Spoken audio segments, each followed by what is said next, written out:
naimbangal daw kada tayo ami. Ako po si Dennis James Dakanay, Teacher 3 ng Santa Cecilia Elementary School, Aringay District, La Union Schools Division, Region 1. Kasanayan sa pagkatuto. Una, nabibigyang katuturan ang kultura. Pangalawa, natutukoy at naipaghahambing ang material at di-material na kultura. Pangatlo, nakapagsasabi ng paraan kung papaano pahalagahan ang pamanang kulturang material at di-material. Ano ang makikita nyo sa larawan? Nakatikim na ba kayo ng ganito?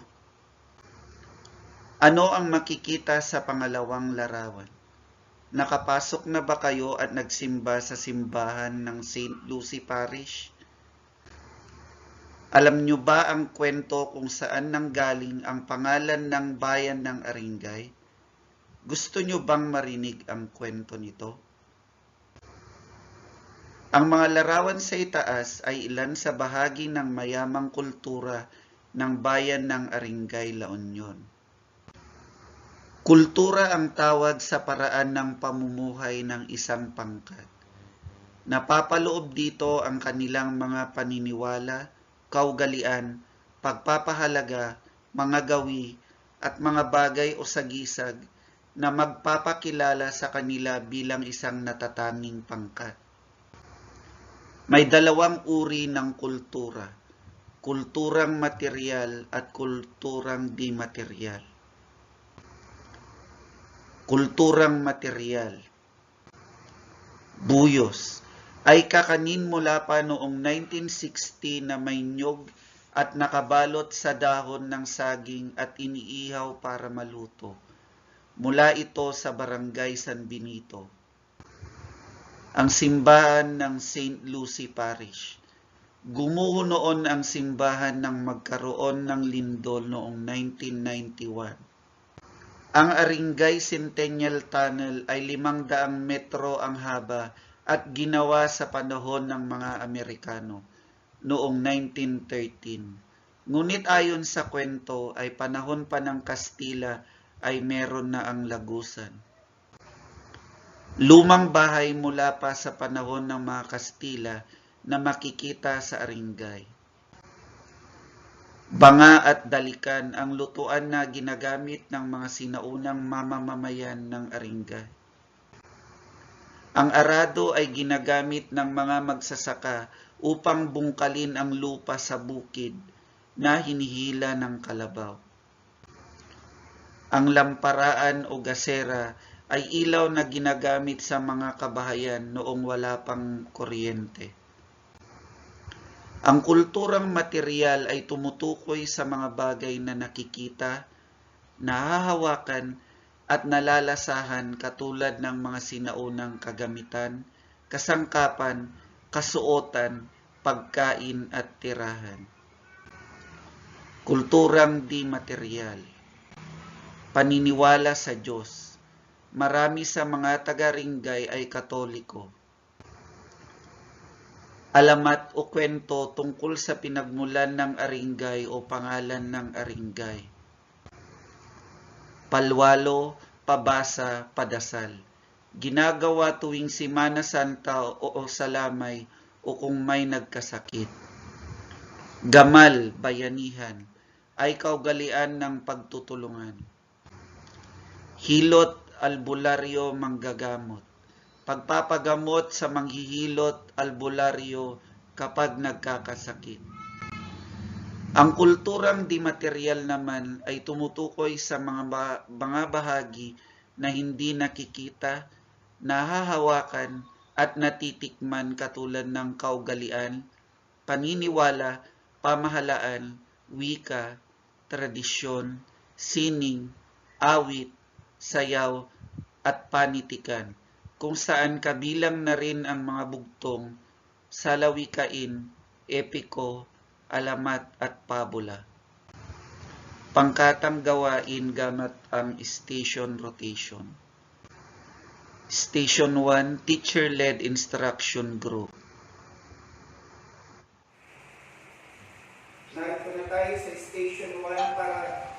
Pasukin ang iba't ibang kulturang material at di-material ng Arengay. Narito ang mga material na kultura ng Arengay.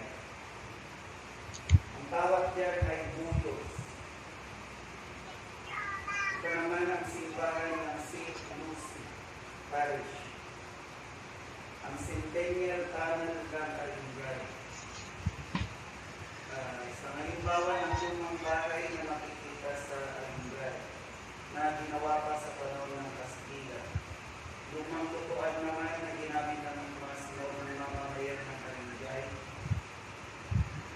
Aradon na ginagamit sa pagbungkal sa lupa sa bukid. At lamparaan o kasera na nagsisilbing ilaw tuwing gabi.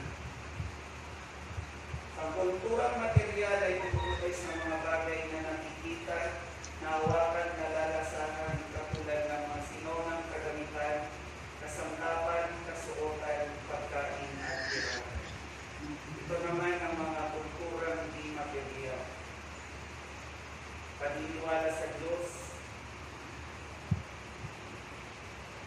ang alamat ng Arengay, ang alamat o kwento tungkol sa pinagmulan ng Arengay, palwalo o pabasa o pagasan na ginagawa tuwing Semana Santa o kung may lamay o kung may nagkakasakit, gamal o bayanihan,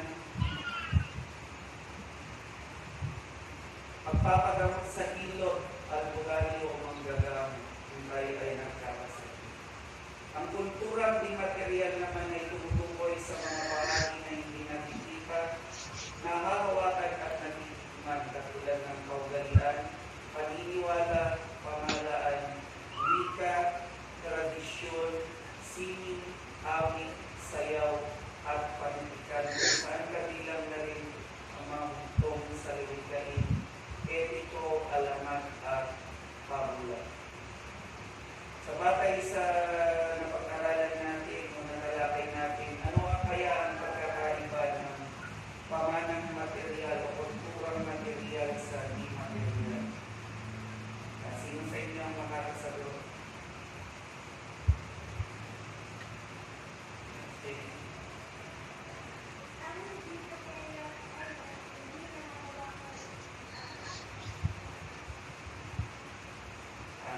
Pamanang di material ay hindi nahawakan. Yung pamanang material naman, ito ay ito ay nahawakan. Station 2, Collaborative Activity, Think Pair Activity Station.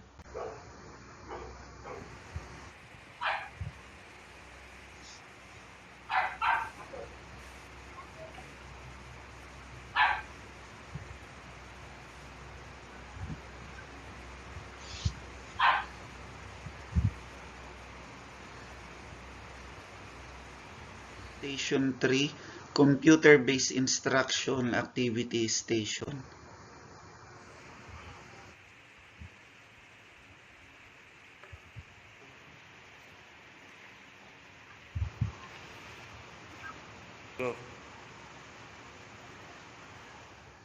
Ano ang kultura? Ano ang dalawang uri ng kultura? Ang nagbibigay sa isang bansa ng kanyang sariling pagkakakilanlan. May dalawang uri ng kultura, ang kulturang material at di material. Ano-ano ang mga halimbawa ng material na kultura? Di material na kultura. Kulturang material ay tumutukoy sa mga bagay na nakikita, nahahawakan at nalalasahan, katulad ng mga sinaunang kagamitan, kasangkapan, kasuotan, pagkain at tirahan. Samantalang ang kulturang di material naman ay tumutukoy sa mga bahagi na hindi nakikita, nahahawakan at natitikman, katulad ng kaugalian, paniniwala, pamahalaan, wika, tradisyon. Magbigay ng mga paraan kung paano pahahalagahan ang mga pamanang kulturang material at di material sa ating bayan ng Arengay. Dapat lamang na ating pagmalaki, alagahan, ingatan at paunlarin